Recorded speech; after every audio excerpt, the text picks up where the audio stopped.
মাননীয় প্রধানমন্ত্রী জননেত্রী শেখ হাসিনাকে আমি অনুরোধ করব যে আপনি 15ই আগস্ট দেখেছেন, আরেকটা আগস্ট যেন না আসে এই দেশের মধ্যে। ব্যারিস্টার সুমন এমপিকে হত্যার ষড়যন্ত্র করে যাচ্ছে। তারা আপনাকে বঙ্গবন্ধুর নাম বলিয়ে চেটে ফুটে খাবে, যেটা 1975 সালে ঘটেছিল।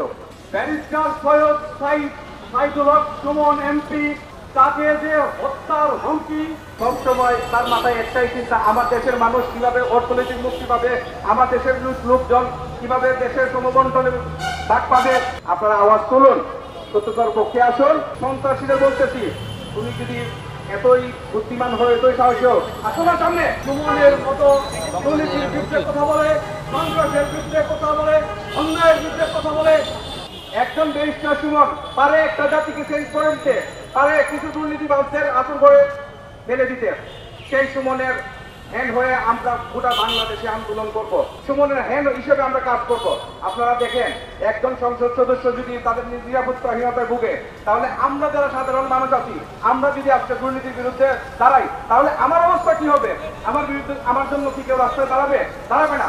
আমি কিভাবে সত্যের সাথে থাকবো? সুতরাং মাননীয় প্রধানমন্ত্রী জননেত্রী শেখ হাসিনাকে আমি অনুরোধ করব যে আপনি 15ই আগস্ট দেখেছেন, আরেকটা আগস্ট যেন না আসে এই দেশের মধ্যে। তারা আপনাকে বঙ্গবন্ধুর নাম বলিয়ে চেটে ফুটে খাবে, যেটা 1975 সালে ঘটেছিল। কিন্তু বঙ্গবন্ধুকে রক্ষা করার জন্য কেউ কিন্তু আসে নাই, কারণ বঙ্গবন্ধুর একটাই অপরাধ, সেই দুর্নীতির বিরুদ্ধে উনি ঐক্যবদ্ধ করতে চেয়েছিলেন জাতিকে। যেই লোকটা দেশের দোষের জনগণের কথা বলে, সবসময় তার মাথায় একটাই চিন্তা, আমার দেশের মানুষ কিভাবে অর্থনৈতিক মুক্তি পাবে, আমার দেশের লোকজন কিভাবে দেশের সমবন্টনে ভাগ পাবে, আমার দেশে কিভাবে উন্নতি হবে। সেই লোকটাকে বাঁচিয়ে না রাখলে আমার সন্তান কাকে ফলো করবে? আপনারা আওয়াজ তুলুন, সত্যতার পক্ষে আসুন। সত্যতা জয় হোক। সত্যতার স্লোগান দিয়েই আমরা আমাদের আগামী এগিয়ে নিয়ে যাবো। ব্যারিস্টার সাইদুল হক সুমন ভাইয়ের সাথে আমরা সবসময় আছি। সন্ত্রাসীদের বলতেছি, তুমি যদি এতই বুদ্ধিমান হয়ে এতই সাহসী হও, আসো না সামনে, দেখি তোমার হাত কতটুকু শক্তিশালী, তুমি আমাদের মোকাবেলা করো।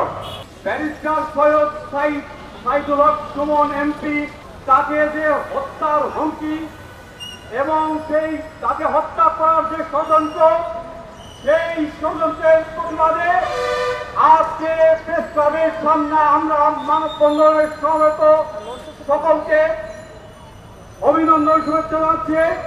জননেত্রী শেখ হাসিনা যখন বাংলাদেশকে তার আজীবনের লালিত স্বপ্নের সোনার বাংলা করার জন্য কাজ করে যাচ্ছে, ঠিক এমন একটি মুহূর্তে এক দল বাকি প্রদত্ত দুষ্কৃতিকারী তারা বিভিন্ন সময়ে এই সরকারকে এবং দেশকে একটি অস্থিতিশীল পরিস্থিতি সৃষ্টির পায়তারা করে যাচ্ছে। ব্যারিস্টার সুমন এমপিকে হত্যার ষড়যন্ত্র করে যাচ্ছে। আমরা এই মানববন্ধন থেকে সকলকে স্পষ্টভাবে জানাই দিতে চাই, যারা এইসব সন্ত্রাসী স্পষ্ট হুঁশিয়ারি করে চাই, এদেশের জনগণ কখনো সন্ত্রাসবাদ, জঙ্গিবাদ এবং দুর্নীতিবাদকে বরদাস্ত করবে না। যেভাবে জননেত্রী শেখ হাসিনা দেশের শান্তি শৃঙ্খলা বজায় রাখার জন্য দিন রাত নিরবভাবে কাজ করে যাচ্ছে, সকল সুযোগ থেকে প্রতিহত করতে পারবো। শুধু সুমনকে নয়, যারা সুমনের মতো দুর্নীতির বিরুদ্ধে কথা বলে, সন্ত্রাসের বিরুদ্ধে কথা বলে,